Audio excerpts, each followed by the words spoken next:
Entonces, pues el flujo comercial por el puerto de San Blas hizo muy poderosos a los comerciantes. Entonces, es muy importante que nosotros nos fijemos cuando se hace la independencia o cuando Agustín de Iturbide abdicó, cómo estaban las provincias, cómo estaba su proceso histórico, qué momento estaban viviendo. Y vamos a ver que hay una disparidad de condiciones. Unas provincias muy radicales, otras radicales en términos medios y otras provincias muy tibias, inmaduras políticamente. Y aparte, ya para terminar, porque también ahí hay un grupo cultural, una clase política cultural, pues que se había educado en la Universidad de Guadalajara. Y también otras provincias no tenían universidad. Entonces, un seminario y una universidad y un establecimiento de imprenta a finales del siglo XVIII, pues hizo que Guadalajara tuviera las condiciones propicias para hacer propuestas concretas, ¿no?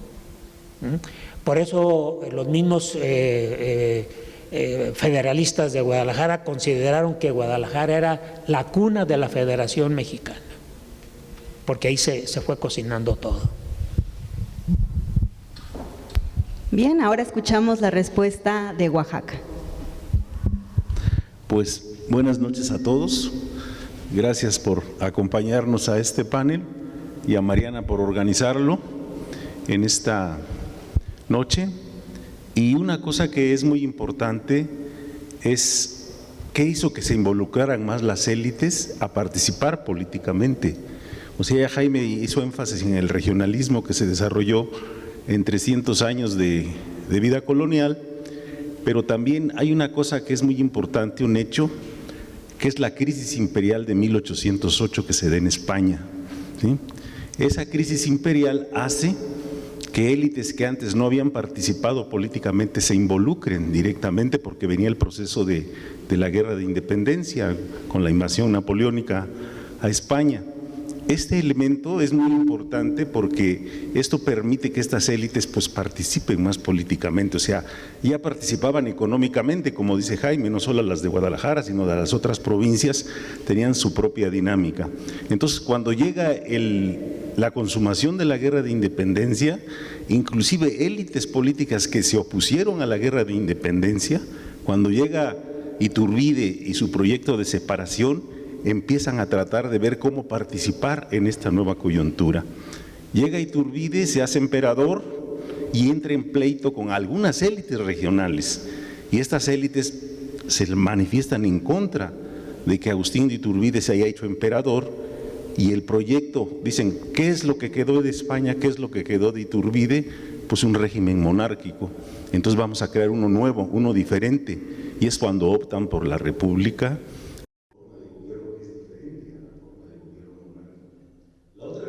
Es también muy importante, es de estos 4 estados, Guadalajara o Jalisco, más genérico, Jalisco, Zacatecas, Campeche y Oaxaca.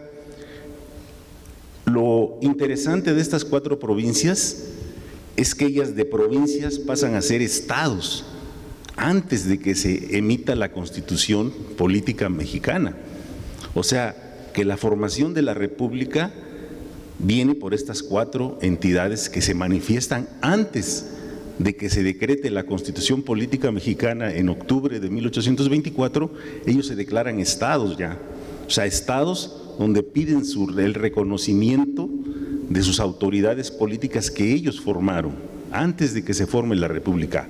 Podríamos, para sintetizarlo, decir que la República se forma a partir de estas 4 entidades que eran provincias, que son Campeche, Zacatecas, Jalisco y Oaxaca. Entonces, ese es lo importante de esta coyuntura política, y por eso se les llaman provincias radicales. Bien, ahora escuchamos la participación del doctor Justo para el caso de Yucatán. Gracias. Para el caso de Yucatán, ¿por qué es una provincia radical? lo comentábamos anoche, y se piensa en Yucatán y hay en el folclore nacional es la hermana República de Yucatán. Sin embargo, pues esta pauta de la adopción de la República Federal nos deja ver desde un principio que los grupos de poder de Yucatán, con sus dos principales ciudades, Mérida y Campeche, estaban a favor de la unión con México. Se olvida de que durante 3 siglos Yucatán estuvo bajo la jurisdicción de la Audiencia de México en materia de justicia, no en lo militar, porque el gobernador de Yucatán era capitán y gobernador general. Bueno, desde un principio, cuando se declara la independencia en Yucatán, el 13 de septiembre de 1821 en Campeche, y luego las autoridades provinciales en Mérida el 15 de septiembre, se pone una serie de condiciones para la unión, que era el respeto al comercio de Yucatán, que tenía sobre los puertos novohispanos, y que luego serán mexicanos, principalmente con Veracruz y con algunos puertos de Tabasco. ¿Qué es esto? Que la corona española había dado privilegios a Yucatán de libre comercio, y los puertos de Cizala y Campeche podían adquirir productos de otros países sin que pagaran aranceles en Yucatán, y se los revendían a los veracruzanos. Entonces, toda esta serie de concesiones y privilegios, Yucatán los trata de mantener, y por eso se decanta por la República Federal. Pero no es fortuito que se declare por la República, o sea, se declara por la República, dice la declaración del 29 de mayo de 1823, que Yucatán se constituye en república. Esto es, que ya luego le cambiarán como entidad federativa. Pero aquí están haciendo una referencia a que no quieren la monarquía, y eso que en la península la Constitución de Cádiz fue bien recibida en los 2 periodos, de 1812 al 14, y en 1820 la primera provincia en restablecer la Constitución gaditana fue Yucatán, en el puerto de Campeche, y luego en Mérida se establece. Entonces, a pesar de que ya había una experiencia de la monarquía constitucional, deciden los grupos de poder de las 2 ciudades que están de acuerdo en declararse por un sistema republicano y con una democracia que luego será, que será una democracia dirigida, es cierto, pero finalmente se sostiene la idea de una república, incluso en los periodos más álgidos y en las constituciones de Yucatán del 25 y la famosa Constitución del 41, sigue firme la idea de seguir en un sistema republicano. Entonces, esto es radical, al mismo tiempo que se condiciona la unión con México solo si se adopta el federalismo. Es una postura de que, en ese sentido, también radical y contundente, aunque se manifiestan a favor de la unión y se encargan de aclarar que no son una nación aliada, y que la provincia de Yucatán o el estado de Yucatán contribuirá con la defensa de la nación mexicana. Sí, cerramos con el caso de Zacatecas. Bueno, aquí la idea de la radicalidad tiene que ver, desde luego, con que el federalismo se establece desde las regiones y se establece meses antes de la creación de la República Federal Mexicana. Las 4 provincias convertidas en entidades federadas libres se van a constituir desde 1823. Pero ¿cuál es el contexto en el que se constituyen? ¿Por qué se declaran así? ¿Por qué su radicalismo? ¿Por qué este avance político respecto a otras provincias que no lo habían así demostrado? Hay que recordar la coyuntura del imperio inconstituido. Este imperio no logró constituirse, por más que se estableció un congreso, las Cortes Imperiales en el Templo de San Pedro y San Pablo en la Ciudad de México, ahí se dieron cita a los diputados imperiales, no logró constituirse, no hubo constitución. Y detrás de eso, desde luego que hay una pugna por la soberanía. Yo creo que el tema que define el arranque del federalismo mexicano es la soberanía. ¿Quién la debería de detentar? ¿El monarca mexicano, Agustín de Iturbide, el Congreso mexicano, los diputados o las provincias? Y me parece que esa es la entrada política que explica por qué las regiones se anticipan. Iturbide tenía pleito con el Congreso todo el tiempo porque él se decía que era el soberano. Pero el gran error político de Iturbide fue haber disuelto el Congreso y mandar a apresar a un número importante de diputados, entre los que se encontraba Carlos María de Bustamante, ni más ni menos. Ese fue, yo creo que el más importante error político de Agustín, que le costó la corona, desde luego, ¿no? ¿Quién asume entonces el tema de la autonomía, de la soberanía? Pues van a ser estas provincias.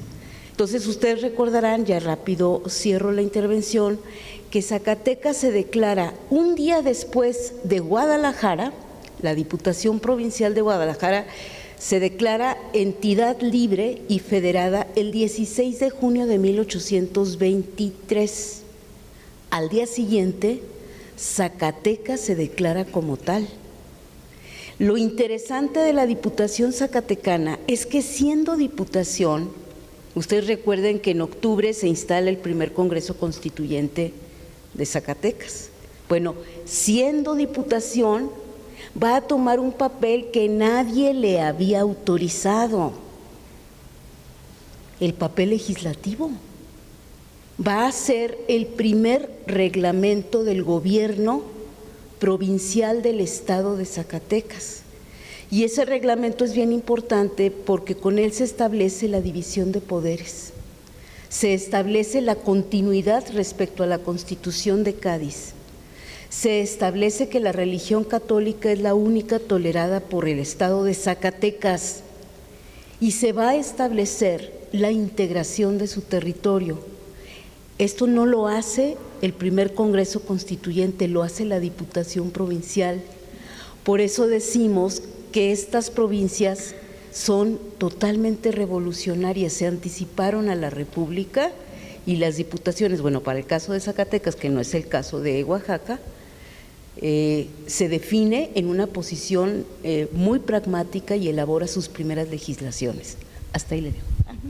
Bien, el día de ayer hablábamos un poco sobre que gran parte de la historiografía que se ha escrito de este proceso histórico se había hecho del centro hacia las regiones. Creo ya que en los últimos años las regiones también han impulsado toda una labor historiográfica importante que ha permitido pues analizar y ver este proceso desde otro enfoque. Entonces, en este sentido, yo les preguntaría cuáles son las aportaciones historiográficas que ustedes identifican relevantes para el caso de sus provincias.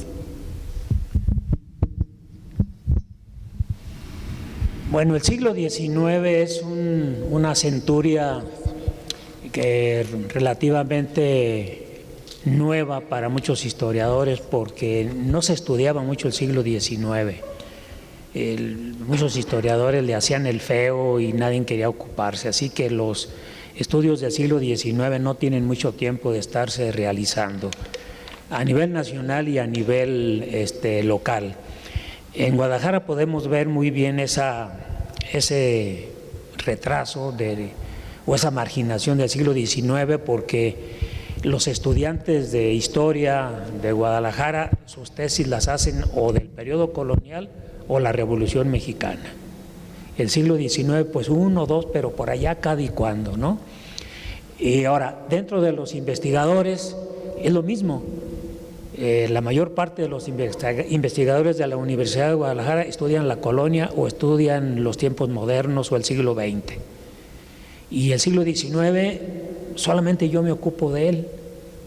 Entonces yo no tengo interlocutores con quien discutir o plantear algún problema, ¿no? Entonces, pues soy el único que ha contribuido a estudiar el federalismo, la la fundación del federalismo en México, el surgimiento de la República, pero además no concretarme al inicio o de la fundación, sino ver cómo se pasa en México de un federalismo sin compromisos, porque el federalismo de 1824 es un federalismo sin compromisos. Los nuevos estados no se comprometen a nada, pero tiene que pasarse a un federalismo de compromiso para mantener la unión y la misma República Federal. Entonces la misma idea de federalismo va madurando, va cambiando, se va redefiniendo, de tal manera que para mediados del siglo, un poco antes de la guerra con Estados Unidos, y aún dentro de la guerra, hay replanteamientos federalistas en donde ya muchos políticos o publicistas empiezan a reformular el federalismo, haciendo planteamientos de cómo debe ser el federalismo, y ven al federalismo del siglo de los primeros años, de los años 20, como un federalismo muy radical, y por eso no funcionó, porque los estados se opusieron a delegar su soberanía. Los estados se consideraron soberanos e independientes, y bueno, así no podía funcionar una república. Para que funcionara la república se necesitaba que los poderes de la Unión asumieran la mayor parte de la soberanía, si no, no podía funcionar esto, ¿no? Bueno, pues desafortunadamente yo soy el único que ha hecho este tipo de estudios en Guadalajara, porque no, les digo, no, el siglo XIX se le sigue haciendo el feo para la mayor parte de los investigadores y de los alumnos que están egresando de la Universidad de Guadalajara. Bueno, yo creo que lo que dice Jaime es cierto, relativamente, porque yo creo que en los últimos 40, 50 años ha cambiado la visión del siglo XIX en México, en la historiografía. Hay avances bastante importantes a nivel general y a nivel local. Y yo creo que esto se manifiesta porque precisamente ahora que se cumplen los 200 años de la Constitución Política mexicana, la primera, pues hay todo un enfoque que privilegia lo regional sobre lo nacional, y en ese aspecto yo creo que hay bastantes estudios ahora sobre el siglo XIX que dan otra visión, ¿sí? En la mañana estuvimos en un programa en televisión y nos hicieron una pregunta que creo que viene muy al tono sobre este aspecto, que es básicamente que la gente piensa o identifica monarquía con centralismo, ¿sí? Y eso no es cierto. En realidad, los nuevos enfoques plantean de que hubo dos opciones en contra de la monarquía, de Iturbide sobre todo, que es o una república centralista o una república federalista, ¿sí? Pero eso no quiere decir que sea monarquía, ¿sí? Puede ser forma republicana, pero centralista o federalista, ¿sí? Y había personajes muy importantes que defendían que se hiciera primero una república centralista y que después pasáramos, cuando hubiera mayor cultura política, a un gobierno más federalista. Aquí el asunto central es, si se hacía eso, se corría el riesgo de que la Nueva España desapareciera, ¿sí? Como fue en Sudamérica, como fue en Centroamérica. Entonces el federalismo fue la opción que tuvieron para mantener unido este país, ¿sí? Eso no pasó en las repúblicas de Sudamérica. En Centroamérica igual se dividieron y la Nueva España se mantuvo, ¿sí? Y yo creo que fue por eso. Entonces estas nuevas visiones que hablan de lo macro, pero también hablan del papel de las regiones, ¿sí? En el caso de Oaxaca, hay algunas cosas que se han aportado, algunos investigadores se han trabajado el tema, y hay toda una discusión sobre el papel, por ejemplo, de las diputaciones provinciales en Oaxaca, ¿sí? Porque a diferencia de Zacatecas, de Yucatán, de Jalisco, que somos los que estamos acá, en Oaxaca la diputación provincial no tuvo mucha importancia. Ahorita que intervino Mariana, ella dice que la diputación fue muy importante. Aquí en Oaxaca hubo como un paso podríamos decir, más radical, porque antes de que cayera Iturbide formaron una junta provisional gubernativa, que también lo hicieron en Zacatecas, lo hicieron en Campeche, y en Yucatán y no en Jalisco. Pero las diputaciones fueron muy importantes, que es una herencia gaditana que viene de la Constitución de Cádiz.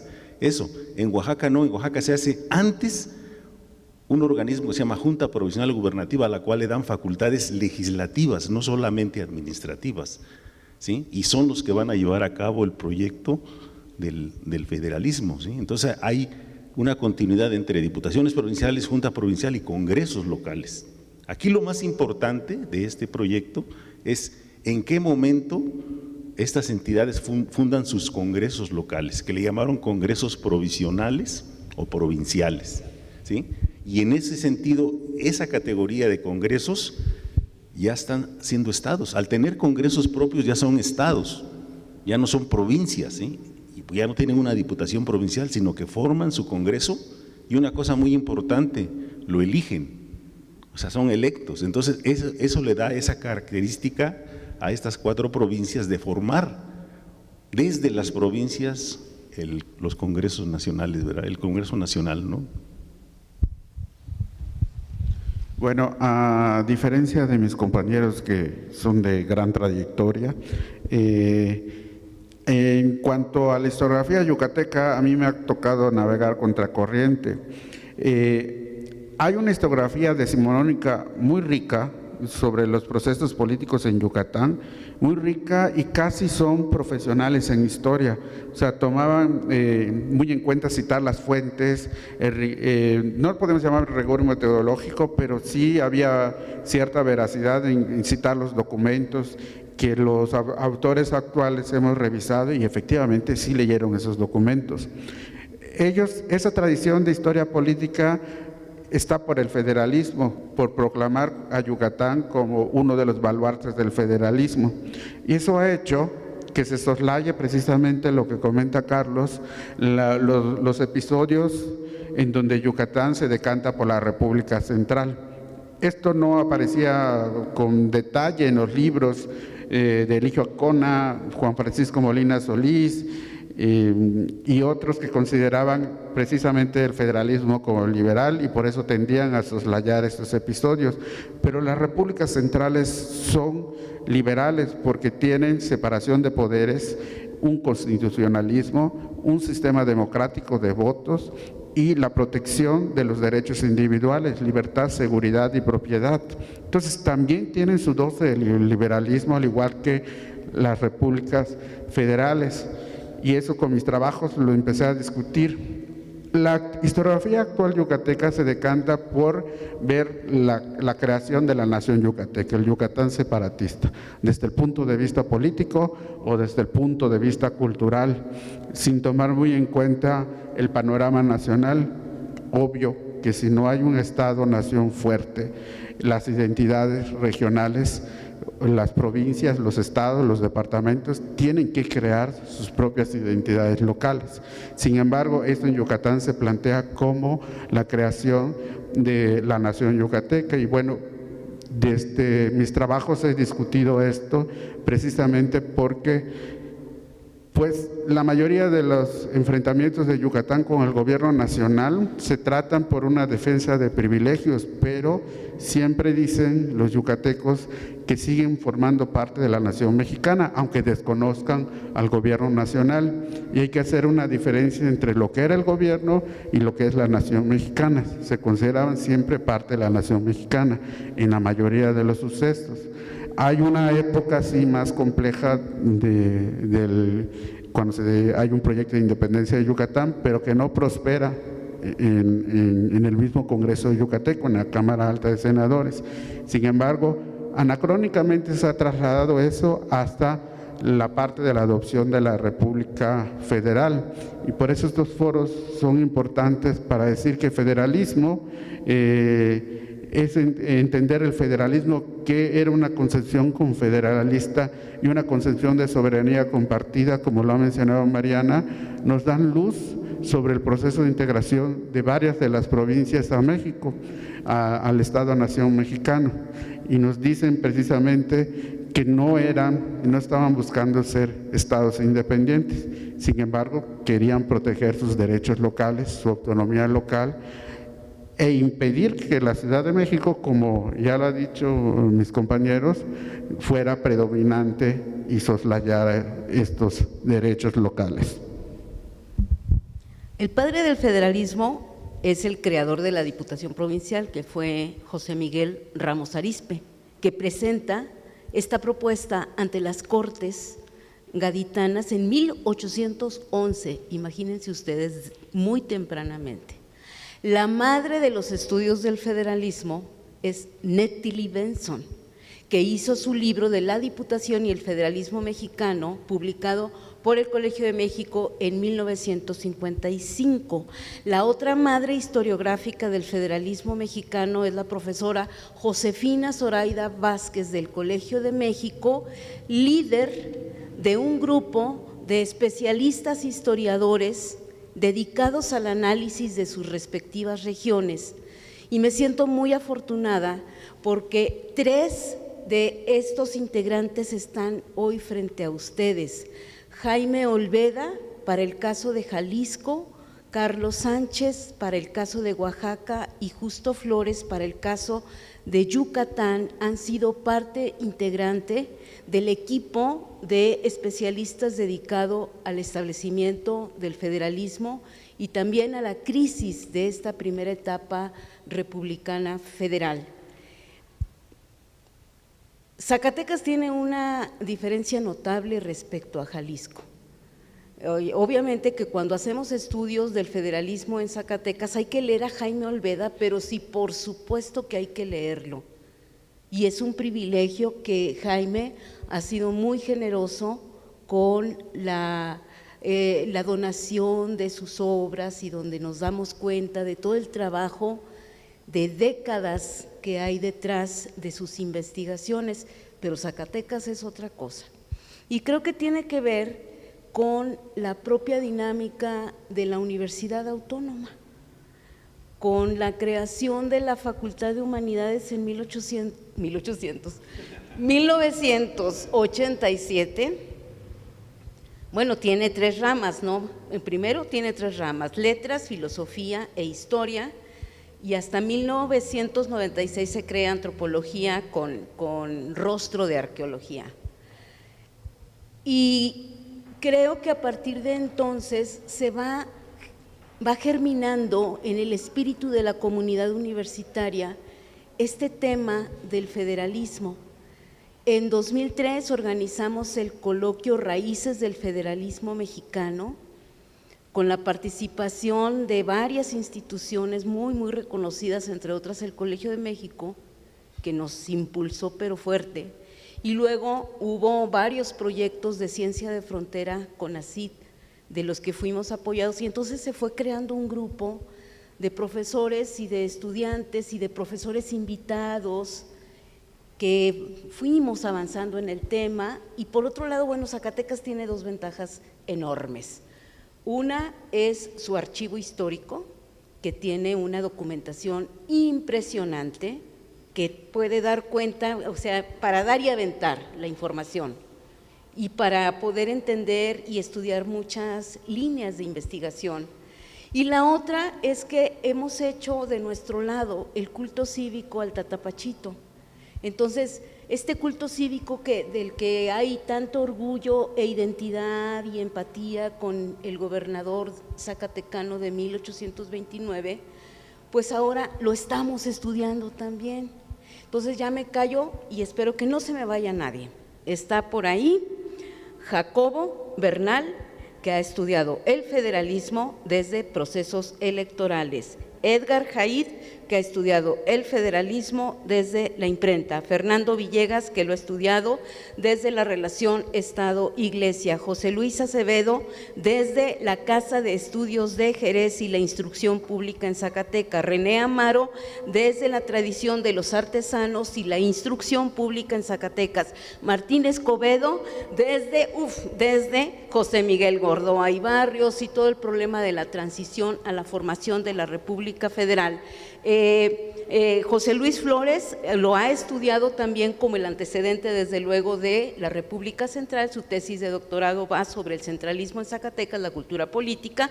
Marcelino Cuesta también ha estado avanzando en la vinculación intendencia-federación. Y bueno, no puede faltar Miriam Moreno Chávez, especialista en el tema del municipio. Estos son algunos de los nombres de la historiografía contemporánea que se está dedicando al estudio del federalismo en Zacatecas. Y aquí sí podemos decir que hay una comunidad, que hay una escuela y que hay un relevo generacional, que eso es bien importante decirlo. Por eso me llena de orgullo decir en esta 10ª cátedra de federalismo que podemos decir que sí hay una escuela. Sí, bueno, muchas gracias. Sin duda, esta serie de aportaciones historiográficas, este bagaje historiográfico ha venido a replantear la historia del federalismo mexicano, sobre todo en su nacimiento. Se han reivindicado el papel de diversas instituciones como las diputaciones provinciales, las juntas provisionales o estas gubernativas y desde luego los ayuntamientos. Sin embargo, creo que queda todavía pendiente toda una agenda historiográfica y en ese sentido, pues por ahí va la última pregunta de nuestro panel. ¿Cuál es esa agenda pendiente? ¿Cuáles son esos temas que ustedes identifican que están pendientes de trabajarse? Bueno, yo creo que la tarea del investigador no se reduce únicamente a investigar nuevas cosas y publicar sus libros. También es muy importante facilitar el trabajo a los historiadores. ¿Cómo? Bueno, con una cosa que ya hace mucho tiempo en la Ciudad de México lo hicieron, el rescate de documentos, de colección de documentos que faciliten el trabajo. En México, en la UNAM, hicieron historia documental y en un libro reunían documentos de la misma naturaleza. Entonces imagínense qué fácil es tener un libro que reúna ese material, a uno le ahorra el trabajo de andar de un archivo y en otro de biblioteca, es un desgaste tremendo. Por eso el rescate de documentos yo creo que es muy importante, hacer colecciones documentales de distintas naturaleza, con relación pues no solamente al federalismo, podría ser de la historia regional, eso. Pienso que eso es una cosa muy importante. Y también es muy importante la reedición de obras clásicas. En todos los estados hay libros clásicos que ya están muy agotados porque las ediciones de antes eran de 50, 75, 100 ejemplares y se terminaron, y a veces un libro es muy difícil de conseguirlo. Entonces esas obras clásicas que son necesarias, pues volver a reeditarlas con un estudio introductorio del que se anime. Pienso que también eso es una actividad importante. Y en segundo término, no pararnos en el momento de la fundación del federalismo, en el inicio del federalismo, porque eso no nos explica muchas cosas. Hay que ver el comportamiento del federalismo a través del siglo XIX y siglo XX, darle un seguimiento para ver a 200 años de haberse instaurado el federalismo, cómo ha evolucionado. Y nos vamos a dar cuenta de que no es un solo federalismo. El federalismo es muy elástico. Hubo periodos históricos en que el gobierno general concentró todo el poder dentro de una república federal, y hubo periodos en donde los estados recobraron la soberanía, a veces mucho, a veces poco, pero la recobran, y entonces el federalismo va teniendo una evolución de acuerdo a cómo va la sociedad mexicana. Entonces hay que tener una visión de conjunto, no pararnos en los años 20 y 30, en lo que identificamos como la primera república federal. No, hay que ver el federalismo de la segunda mitad del siglo XIX, en el porfiriato, después de la revolución, cómo se va apreciando el federalismo, y uno se va dando cuenta de esa forma como se fue desarrollando el federalismo en México, ¿verdad? Yo pienso que cuando menos esas dos propuestas serían muy bueno seguir avanzando para enriquecer nuestra visión histórica. Bueno, yo agregaría a lo que dice Jaime en esta pregunta una cosa que me parece fundamental. Cuando yo empecé a estudiar historia, me acuerdo que para el siglo XIX todo el mundo no quería estudiar a los que consideraban conservadores, ¿sí? O sea, Lucas Alamán era el vivo diablo, ¿no? O sea, nadie lo quería estudiar a Lucas Alamán. No, pues que no dices en contra. Curiosamente, Jaime Olveda tuvo la brillante idea, hace 3 años, de hacer un libro sobre los primeros republicanos, y son 19 personajes, y me eché el tiro de echarme a Lucas Alamán, ¿no? Y resulta que, ¿por qué es importante Lucas Alamán para la Primera República y para todo? Porque fue el secretario de Relaciones Interiores y Exteriores cuando se estableció el federalismo, ¿sí? Y él era de su propuesta era hacer una república centralista, no federalista. Y entonces uno dice, bueno, ¿cómo puede ser el secretario de Relaciones Interiores? Fue el que lidió con Jalisco, con Zacatecas, con Campeche, con Oaxaca, ¿sí? Y entonces él se oponía a que las diputaciones provinciales tuvieran tanto poder. En el caso de Oaxaca, la Junta Provisional, y él se oponía y les decía, no, es que ustedes están haciendo lo que ustedes quieren, y aquí lo que se trata es de construir un país que tenga un centro de unión, y todos los demás lo decían que sí, pero las élites decían, bueno, sí, pero dennos nuestra autonomía. Entonces yo creo que la agenda que queda es estudiar también la otra visión, ¿sí?, de los otros personajes, porque curiosamente una de las conclusiones a las que yo llego con Lucas Alamán era el que tenía más razón, ¿sí?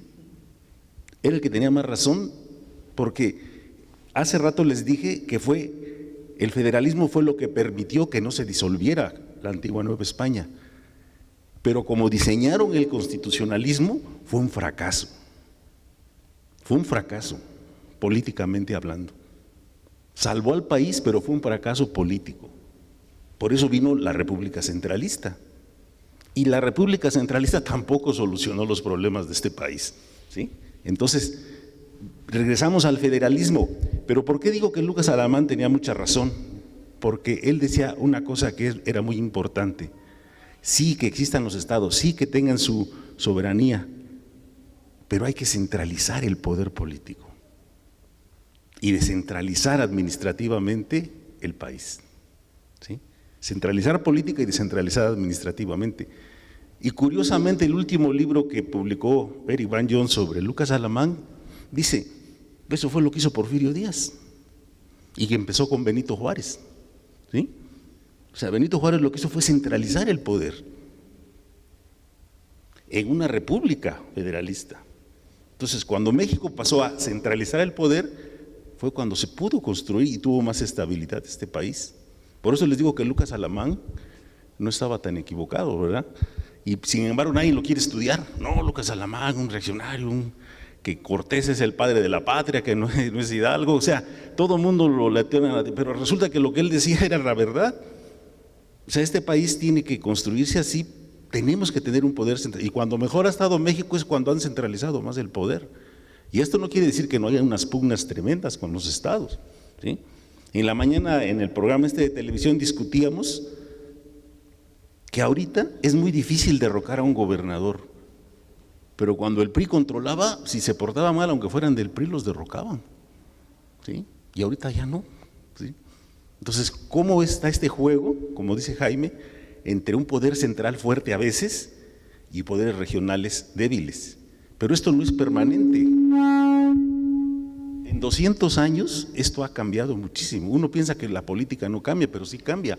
Tenemos la estructura republicana, pero la dinámica política es de acuerdo a los estados, a las regiones. Es muy diferente la relación que establece, por ejemplo, el gobierno federal con Nuevo León, ¿no?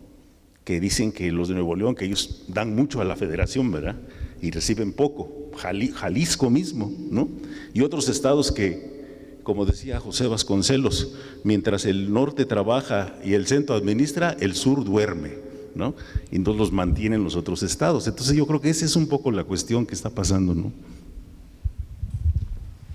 Sí, bueno, retomando y aprovechando la participación de Carlos, pues Lucas Alamán en realidad estaba a favor de Campeche, porque Campeche es quien condiciona y presiona a las autoridades yucatecas, tanto para la unión con México en el 1821, como para después hacer efectivo la ayuda de Yucatán contra los españoles en 1824 y 1825. Pero de ahí, en los faltantes de la historiografía yucateca, precisamente está algo que he empezado a trabajar, la posición del puerto de Campeche, porque la mayoría de los autores lo ve desde una perspectiva provincial, pero la posición de Campeche es importante, y ahí me anteceden algunos trabajos de Ulrike Bock, que empezó a ver estos conflictos entre Mérida y Campeche a través de los privilegios y de las competencias por distinciones en la península de Yucatán. Y también es importante mencionar que también han allanado el camino varios de los trabajos de Sergio Quesada sobre el constituyente y la formación de instituciones que tienen una perspectiva nueva y fresca de la política yucateca. Sin embargo, desde mi punto de vista, falta también ver la posición de las autoridades nacionales. Ahí en el capítulo del libro con Jaime vi la posición de Lucas Alamán, pero sin embargo no era solo Lucas Alamán, está también los ministros de guerra y otros políticos importantes desde la Ciudad de México que cómo miran el caso de Yucatán. Y con otro trabajo con Jaime, pues vi también la posición de Manuel Crescencio García Rejón, Lorenzo de Zavala, Joaquín Casares y Armas y Pedro de Tarrazo, diputados por Yucatán en el Segundo Congreso Nacional, que presionan al constituyente yucateco y a las autoridades yucatecas para que vuelvan a redir nacional y obedezcan las órdenes nacionales. Pero en ese sentido, aparte de ver a esas autoridades y de la situación con Campeche, también falta ver cómo se dio los procesos en los pueblos. Si es verdad que, como señala Bock, a pesar de la creación de los ayuntamientos desde Cádiz, el poder en Yucatán no se dispersó, se quedó en dos ciudades, Mérida y Campeche. Y por otra parte, otra cuestión importante que hay que abundar es las propuestas de confederación que se le hacen a Yucatán. Una de ellas es Chiapas, que le dice que se fuera una nación aparte con Oaxaca, con Veracruz, con Tabasco y Yucatán, independientes de México y de Guatemala, y los yucatecos lo rechazan y se lo echan en cara precisamente a Lucas Alamán y a las autoridades nacionales, diciendo, bueno, aquí estamos, ¿no? Pero también reciben los yucatecos propuestas de, por ejemplo, el Petén guatemalteco para integrarse a Yucatán, las cuales no llegan, o sea, no son relevantes para los yucatecos y pues tampoco para el gobierno nacional, como lo fueron Chiapas y el Soconusco. Y yo creo que aquí termina. Bueno, para Zacatecas creo que hay montones de cosas que no se han hecho y que es importante que se hagan y que se abran nuevas líneas de investigación. Estoy muy de acuerdo con Jaime Olveda en que hay que avanzar hacia la segunda parte del siglo XIX, siglo XX, y la vida no nos va a alcanzar. Los archivos son infinitos, los procesos son impresionantes. Ahora estoy, en mi caso particular, acercándome a Trinidad García de la Cadena, que ya es la segunda mitad del siglo XIX y es un personaje que ya desbancó al Tata Pachito. Bueno, 4 cosas creo que es importante que, pues aquí que se propongan para la reflexión. Una es que estamos como muy metidos en los estados y yo creo que esa parte ya hay que avanzarla, ¿no? Yo, por ejemplo, pues hablo del federalismo en Zacatecas, Oaxaca y así, ¿no? Y así hay un montón de investigadores en México que están dedicados a cómo se sentaron las bases del federalismo en sus estados, recuperando a las diputaciones provinciales. Pero yo creo que hay que pensar más en una región dinámica.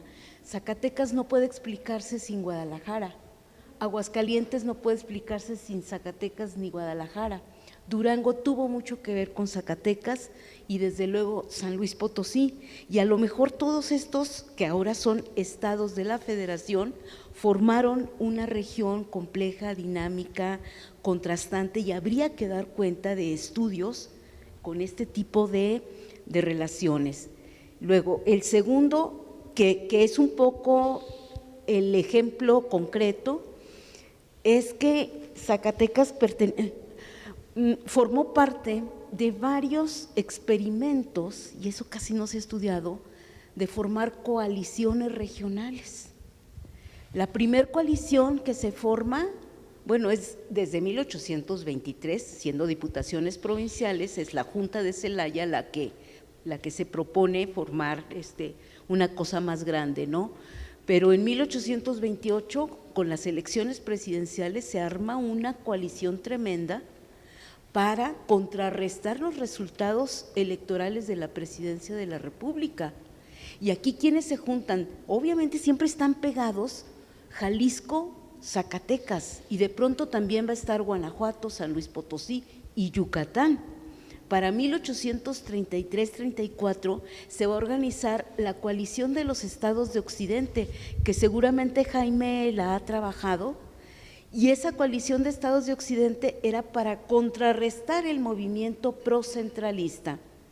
Son bien interesantes las coaliciones porque es la formación de un estado dentro de otro estado. Y a Zacatecas siempre lo juntaban en estas coaliciones pues para que pusiera la milicia, porque era que la más poderosa de México. Entonces creo que ese estudio está pendiente. Todavía en 1846 Zacatecas forma parte de un proyecto de coalición regional para enfrentar a los norteamericanos. Entonces esas son cosas que se están quedando en el tintero y que creo que es importante que se puedan recuperar. Y otro elemento que ese es como de hilado más finito, con más calma, es a ver, ¿y cómo rayos llegó la Voz República a Zacatecas? Porque fue escuchada en Veracruz en diciembre de 1822, sí, cierto, pero ya se escuchaba aquí en las huertas, en las haciendas. La Casa de la Aduana se llamaba la Casa de la República de Colombia, o sea, la Voz República ya se asomaba. Pero cómo va circulando, los militares tienen un papel fundamental en eso, van, vienen, se presentan en plazas, comparten sus proclamas, buscan contagiar a las instituciones, y creo que ellos tienen un papel muy importante. Y finalmente, me parece, y en eso creo que sí la universidad ha hecho un papel destacado, no hacer una historia militante del federalismo, porque en esa nos vamos también con nuestras, digamos, propias ideologías, y entonces Tata Pachito, pues sí, pero Tata Pachito también fue un actor político que ahogó a los municipios, y tan los ahogó, aquí me van a correr, pero tan los ahogó que el Ayuntamiento de Aguascalientes terminó por saturarse y por pedir la separación del estado de Zacatecas. Entonces, esta parte de las historias militantes hay que tomarles distancia, eso se lo escuché alguna vez a Martín, como que había un liberalismo militante historiográfico, ¿no? Y por eso qué horror leer a Lucas Alamán y qué horror estudiar la República Central, en fin. Y finalmente decir que con todo y todo, todos estamos debiendo una muy buena biografía a Francisco García Salinas, así se llama esta cátedra. Martín ya ha avanzado en esto, tiene un buen capítulo sobre Francisco García Salinas, pero sí creo que merece un libro solo dedicado a él. Y bueno, yo con eso le dejo. Bueno, agradecemos las participaciones, tenemos unos minutos para generar el diálogo. No sé si alguien tenga alguna pregunta, algún comentario que quiera hacer. Adelante, doctor.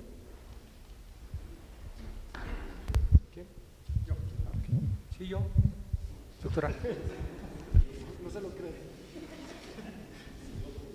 Bueno, felicitarlos mucho realmente a los panelistas. Han puesto sobre la mesa varias cuestiones fundamentales. Esa idea de que nuevamente hablar del federalismo, otra vez hablar del federalismo, y seguimos hablando del federalismo y le damos vuelta. No. Yo creo que hay varias cuestiones importantísimas que desde ayer las se plantearon y que quedan dudas. Por ejemplo, yo creo que se les olvida a los panelistas, con todo respeto, se les olvida la parte económica. La parte económica, cuando señala el doctor Jaime Olveda el caso de Guadalajara, yo creo que si nosotros vamos a un trabajo de región y económico, Eric Banyón, yo creo que Eric Banyón refuerza ese planteamiento de una Guadalajara, lugar central con su hinterland muy amplio, pero algo que no hace Eric Banyón es ver la articulación que tiene Guadalajara con la económica que tiene con la Ciudad de México, ¿no? Y con el Bajío y con Zacatecas, y que sí lo hace Antonio Ibarra, por ejemplo.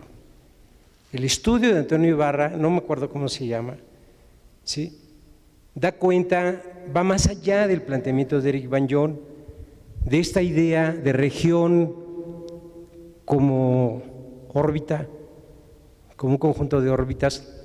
Una de esas órbitas llegaba hasta Zacatecas, justamente eso, el hinterland llegaba hasta Zacatecas, según Eric Banyón.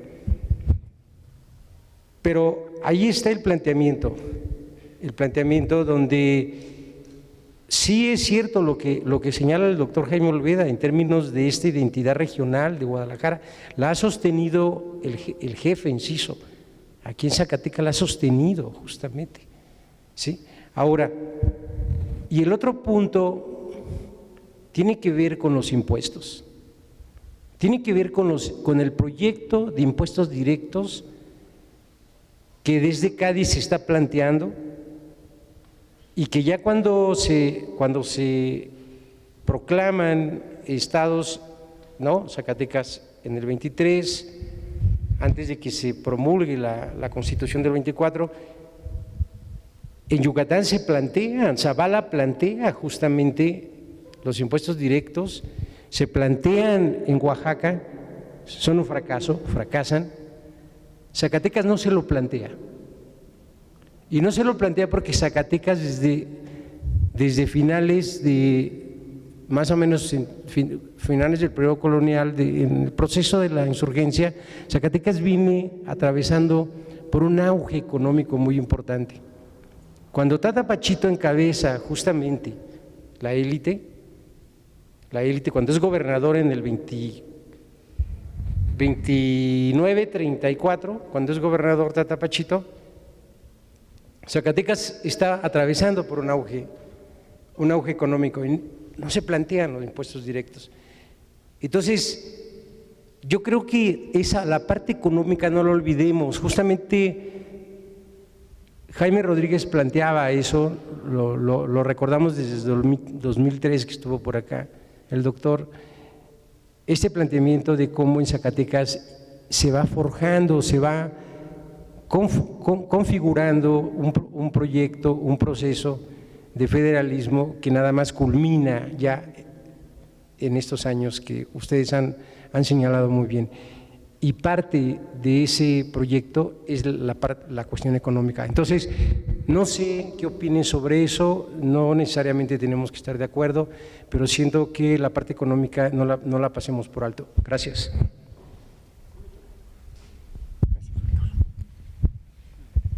¿Alguien más desea hacer alguna aportación? Permítame.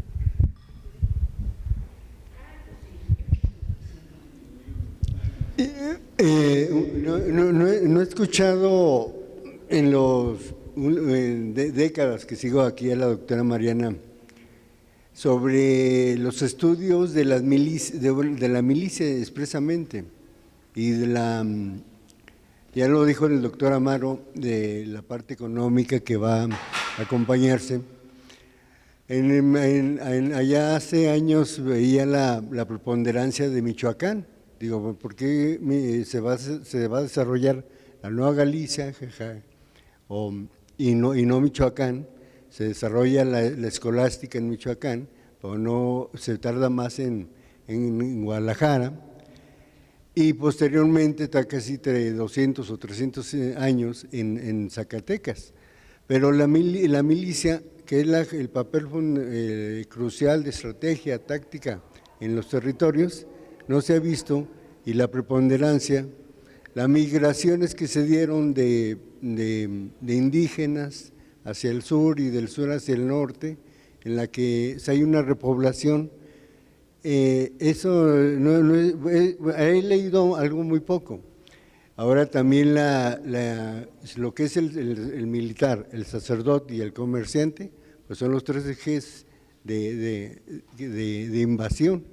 Y aquí en la religión, los jesuitas que fueron expulsados aquí en el 74, y todo ese acervo histórico que se mantuvo durante 70 años en algún espacio, ahora nos enteramos que aparece por Perú y que por allá andan conociendo ese acervo bibliográfico que estuvo aquí conservado y que al que le hemos estudiado mucho, pero todavía le seguimos buscando. Gracias.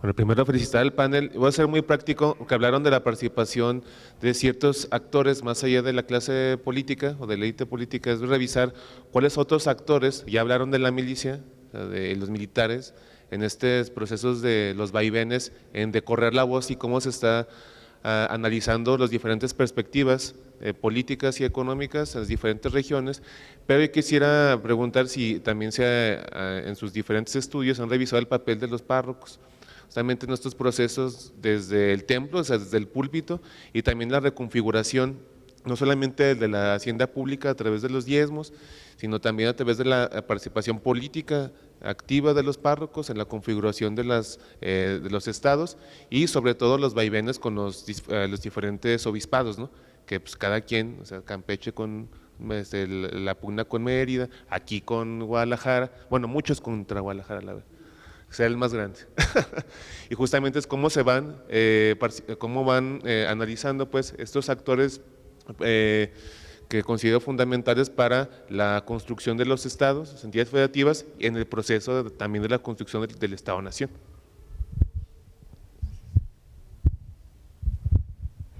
Bien, buenas noches. Pusieron por ahí sobre la palestra el tema del federalismo como un proceso histórico, ¿no? Esta elasticidad de la que se hablaba. Y junto con eso también se hablaba de una especie de ausencia de estudios historiográficos en torno al tema. Particularmente decían de los últimos 40 años. Me pregunto yo, y ojalá nos ayuden por ahí a responder esta duda, si tiene que ver algo con el régimen político imperante desde la década de los 80 y que de alguna manera ha venido a trastocar la autodenominada Cuarta Transformación. Y junto con esto preguntarles, esto que se avisora como un nuevo régimen, digo, es un debate, ¿no?, dentro de la ciencia política también, pero esto que se presenta como un cambio de régimen político, ¿qué consecuencias pudiera traer para los estudios del federalismo?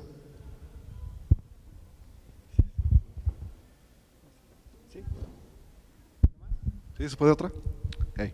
Bueno, dos preguntillas. Pues a mí me llama mucho la atención cómo se va conformando el federalismo en México, y me llama la atención también sobre la influencia que tuvo, obviamente, de España, todo esto, pero pues yo quisiera saber un poco más sobre la influencia que tuvo Norteamérica. ¿Okay? ¿Qué influencia tuvo? ¿Qué personajes son los que influyeron en la primera etapa federalista?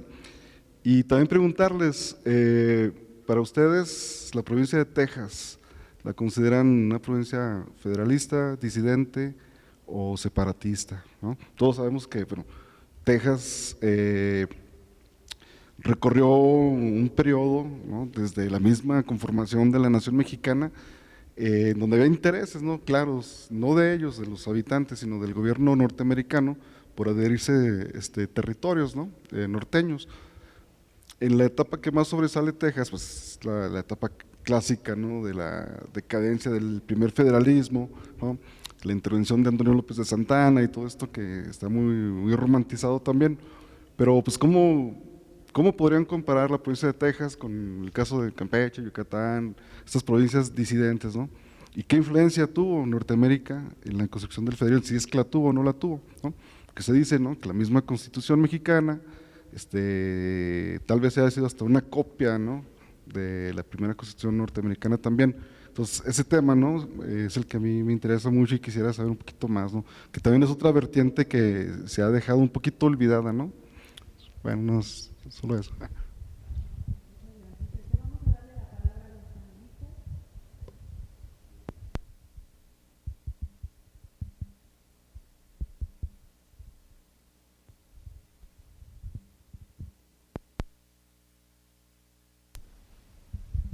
Bueno, lo que nosotros dijimos a lo largo de esta jornada estuvo en función de las preguntas que nos hicieron.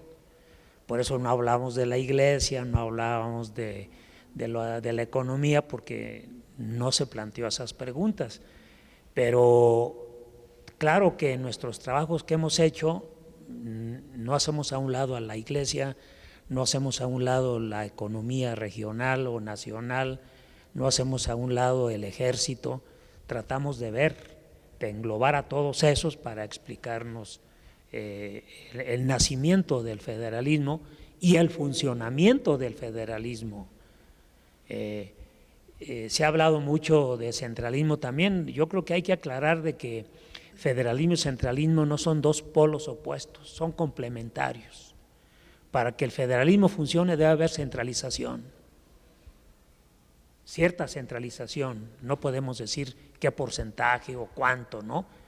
Pero eso es, porque lo que pretende el gobierno nacional es centralizar el poder y luego los estados defienden su soberanía y no quieren que se centralice eso, pero al mismo tiempo los propios estados estaban reproduciendo ese modelo.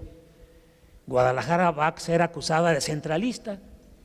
¿Por qué? Porque tiene a los ayuntamientos del estado subordinados y los pueblos están bajo la sujeción de Guadalajara. Entonces es lo mismo, están defendiendo el federalismo, pero son centralistas. Por eso les digo, no son dos términos diferentes. No se puede explicar el federalismo si no hay un centralismo, ¿verdad? Claro que va a haber épocas en donde el centralismo como que rebasa el federalismo. Ya lo dijo Carlos, esta tendencia la inició Juárez, pero se murió antes de tiempo y no completó su proyecto, pero la lleva a sus consecuencias Porfirio Díaz, ¿verdad? Entonces siempre estamos reclamando el centralismo, siempre estamos reclamando el federalismo y ahí está. Bueno, eso por un lado. Por el otro, respondiendo un poco a la pregunta, una cuestión que uno se puede preguntar es, ¿a quiénes leyeron los republicanos, los primeros republicanos? ¿Qué leyeron? Su idea de república, ¿de dónde viene? ¿Qué autores leyeron? ¿Y cómo interpretaron esas ideas, no? Van a leer autores europeos y norteamericanos, pero no son dogmáticos de copiar esas ideas tal y como están expresadas en Estados Unidos o en Europa, sino que tratan de aclimatarlas a la realidad mexicana. Entonces, pues ahí hay una serie de ideas que se van afinando, que se contradicen, y yo creo que ese es el mérito de la primera generación de republicanos. Tratar de aclimatar la República Federal en una sociedad acostumbrada a vivir en la monarquía. Imagínense hábitos y prácticas políticas de 300 años, para luego eso de la noche a la mañana meterlos a una república que nadie entiende cómo funciona, ni aún los primeros republicanos. Entonces el nacimiento de la república en 1824, la república que nace en el 24 no es esta república, es una república en pañales, y, débil, frágil, que no tiene sostén, invertebrada, es muchas cosas, ¿no? Es una fantasía republicana, hay una fantasía. Todos imaginan la república, pero la república real no existe en el 24. Se están construyendo las bases de la república. Esta primera generación de republicanos, con lo que leyeron y en los debates en el Congreso y lo que dice la prensa, están tratando de crear esas bases de la república para ir poco a poco construyendo el edificio. ¿Verdad? Bueno, un poco abundando con lo que plantea Jaime, lo que yo veo en esta Primera República, podríamos decir en la formación de la Primera República, también es una cosa muy importante, que como protestan contra Iturbide y esa monarquía, retoman algunas partes de la Constitución norteamericana, pero el eje central de las constituciones estatales y de la Constitución federal es Cádiz, o sea, es Cádiz. Curiosamente, cuando Cádiz no define una república, sino una monarquía hereditaria, ¿sí? Entonces las partes centrales son la Constitución de Cádiz. Si uno lee, por ejemplo, en el aspecto religioso que se mencionó acá, lo copian textualmente de la Constitución de casi todas las constituciones, que es la Iglesia, la religión católica es una religión de Estado, que es un contrasentido con el mismo liberalismo radical, ¿sí? O sea, no puede ser. Entonces yo creo que ahí tiene que ver, y luego citan, por ejemplo, el poner una cámara de senadores, o sea, hacer bicameral el gobierno, no solo una cámara, sino dos, y eso lo toman de Estados Unidos. O sea, hay una mezcolanza, es una mezcla, pero creo que no había de otra, ¿no? Y eso no solamente pasa en México, pasa en todo la América Latina, la América Hispana, que crean sus gobiernos y sus constituciones. Ahora, el otro aspecto, como también decía Jaime, es ¿por qué no hablamos de la economía? ¿Por qué no hablamos de la iglesia? Que son temas bien importantes porque las preguntas eran muy específicas. Pero, por ejemplo, en el caso de Oaxaca, curiosamente, la única institución que se opone a que Oaxaca adopte el federalismo es el Cabildo Eclesiástico. Pero se manifiesta abiertamente de que eso es una cosa que no se debe hacer. Pero, curiosamente, el presidente del primer Congreso Provisional de Oaxaca, antes de todo, era el chantre de la Catedral de Oaxaca. Entonces tenemos que distinguir entre la institución y los personajes, porque no había de otra. ¿Quiénes podían dedicarse a la política viniendo de la época colonial?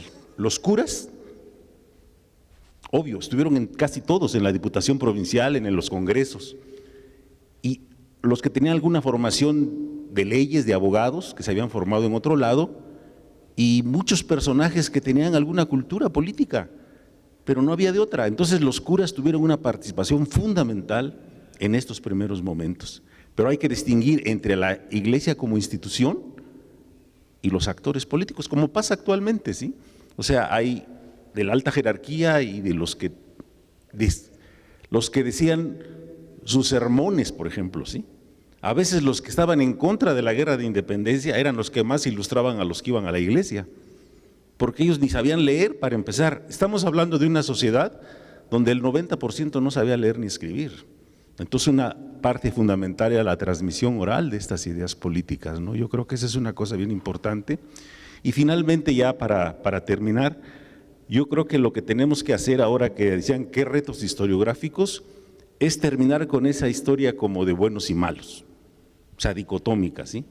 De que los conservadores siempre son malos y los republicanos siempre son buenos. Hay buenos de un lado y malos del otro, ¿sí? Como en todos lados. Entonces yo creo que hay que matizar un poco la historia y no de buenos y malos, sino un abanico de posibilidades, como un abanico político, ¿sí?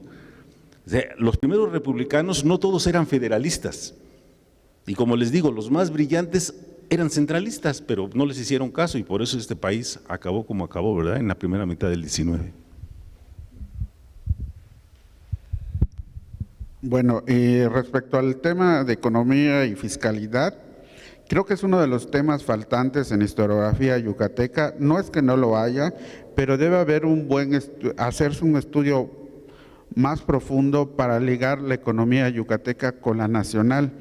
En Yucatán lo que se ha dispersado, viendo a Yucatán con su comercio con La Habana, con Nueva Orleans, pero ¿qué pasa con Veracruz? ¿Qué pasa con los puertos de Tabasco? Ese comercio es importante y la economía. Una de las cosas que más reclama Yucatán al naciente México es que le mandara los 100,000 pesos para el situado para sostener las tropas, porque era región fronteriza, como lo había mandado la corona española, que desde Ciudad de México se le mandara eso, y se pierde en la época independiente. Pero también recordemos que estamos viendo una perspectiva aquí nacional ligándolo. O sea, sí es cierto, hay estudios de contribuciones directas en Yucatán, pero la forma en donde demandar a la Hacienda Nacional en esta primera mitad es el contingente fiscal, que no es un impuesto directo, se tasa a través de la población o lo de la riqueza supuesta de los estados. El gobierno nacional, el general, no tiene injerencia directa sobre los ciudadanos para grabarlo en un impuesto directo. Esto ya será avanzado y se verá con mayor claridad en el siglo XX cuando aparece el impuesto sobre la renta, pero en estos momentos es el contingente fiscal. Ahora bien, que es un tema por estudiar y abordar, sí, pero es faltante en cuanto a la historiografía yucateca. Sobre la iglesia, lo platicábamos hoy en entrevista, precisamente en la televisión de la Universidad de Zacatecas. En el caso de Yucatán, la iglesia no es monolítica y hay diferentes facciones dentro de la misma iglesia. La iglesia, el alto clero en Yucatán está muy debilitado. El último obispo español morirá en 1827, pero el cabildo catedralicio, el alto clero, ya se han ido muriendo los antiguos españoles y van a quedar los curas o propiamente yucatecos, la mayoría campechanos, José María Guerra y Correa, y José María Meneses, José Mariano Cicero, que se disputarán el control de la iglesia yucateca, hasta que en los años 30 es nombrado obispo José María Guerra y Correa. Sobre esto también en la historiografía yucateca hay buenos trabajos, o sea, ustedes pueden, tenemos un trabajo donde se recopila los trabajos historiográficos más importantes de Yucatán, que están en la Historia General de Yucatán, que coordinó Sergio Quesada con Jorge Castillo e Inés Ortiz, y ahí pueden ver toda esta gama de temas que hay y de los trabajos más relevantes de Yucatán. Como que dice aquí el amigo Edgar, sobre Texas, ¿por qué no lo incluimos? En primera, pues estamos viendo la República Federal, las 4 provincias radicales, pero desde mi opinión, Texas sí es separatista, es claro, va por formar una nación. Yucatán, sobre todo en el periodo más álgido y después de la independencia de Texas, aún con el proyecto, no es supuesto, hubo un proyecto de independencia que no prosperó, prefiere negociar con autoridades nacionales su integración, que le respeten sus privilegios del comercio, que le manden dinero al situado, que el gobernador de Yucatán sea a la vez comandante general y otra serie de peticiones que buscan condicionar al gobierno nacional y darle un estatus especial a Yucatán dentro de la Unión Nacional, cosa que el Congreso Nacional no va a apoyar, y ese es el pleito de los yucatecos. Antes de declarar su independencia prefieren negociar. Incluso cuando se ofrece la soberanía de Yucatán por la guerra de castas a Francia, a España, a Gran Bretaña, se le ofrece Santiago Méndez, su gobernador Yucatán, de origen campechano, al otro día renuncia y el que sube, Miguel Barbachano, retira las propuestas que se habían mandado a Gran Bretaña y Estados Unidos.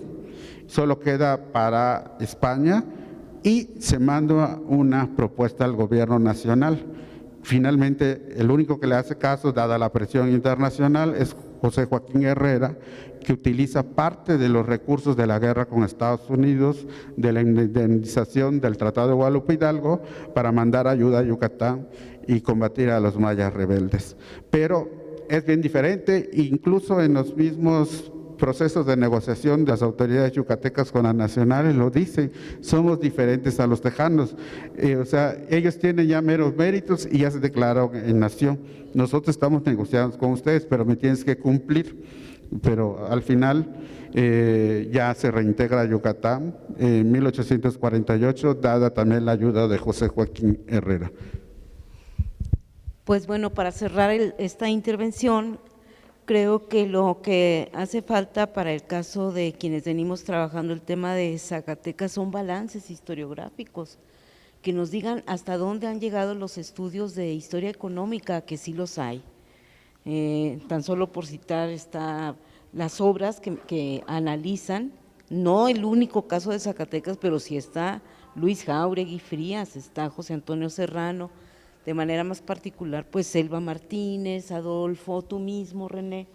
Yo creo que sí hay un avance, pero faltan balances historiográficos. ¿Qué hemos hecho y qué falta por hacer? Yo creo que eso en general faltaría, ¿no?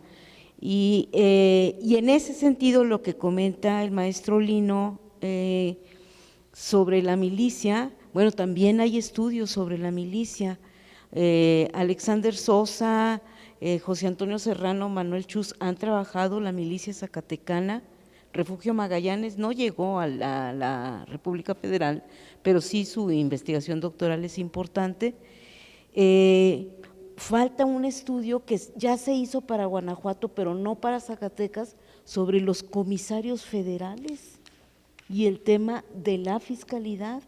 Eran estos empleados que se aseguraban, eran los responsables de que se pagara el contingente a la hacienda pública.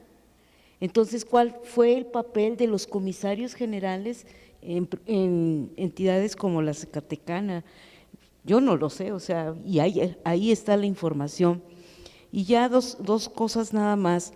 ¿A quiénes leyeron los constituyentes aquí de Zacatecas? Obviamente que el referente, estoy de acuerdo con Carlos, es la Constitución de Cádiz. Incluso cuando es un ritual hermosísimo, cuando van a entrar los diputados y tienen que estar frente a una mesa, está el Cristo crucificado y está la Constitución de Cádiz y tienen que rendir juramento. Juráis por Dios y por los santos evangelios cumplir y hacer cumplir la Constitución de no sé qué, no sé qué. Entonces hay toda una ritualidad. ¿Y a quiénes están leyendo? A la Constitución, a los decretos de las Cortes, a los reglamentos, por ejemplo, para que el insumo más importante para la primera ley de imprenta de Zacatecas, no sé si llegaste a eso, Edgar, es el reglamento de imprenta de 1810 y luego el actualizado en 1820 por las Cortes de Cádiz. Y luego tienen a la mano el reglamento de imprenta de Buenos Aires. Eso lo están leyendo. ¿Qué están leyendo? La teoría de las Cortes de Francisco Martínez Marina, el gran teórico del derecho español. Es impresionante. Yo no estoy viendo aquí en los zacatecanos que están leyendo sí a la Constitución de Estados Unidos, pero no veo más nombres de allá, veo más nombres de acá, de Europa, y sobre todo están circulando los proyectos constitucionales de Jalisco y Oaxaca. Y entonces, a ver, está muy bien esto que dice Jalisco, pero nosotros lo vamos a adaptar a nuestras circunstancias. Y así como llegaron los proyectos de constitución de estos estados, también el proyecto de constitución de Zacatecas circuló en un montón de lados.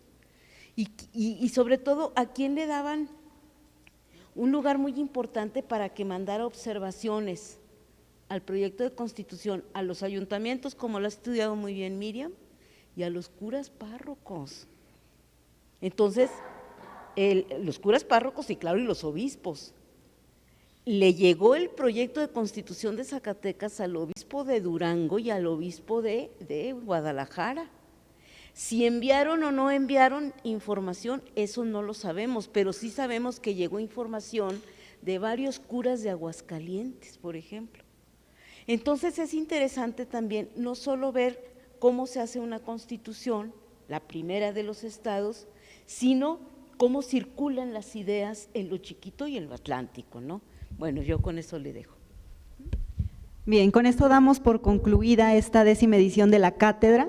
Yo quisiera pedirles que le brindáramos un fuerte aplauso a la doctora Mariana por estos 10 años.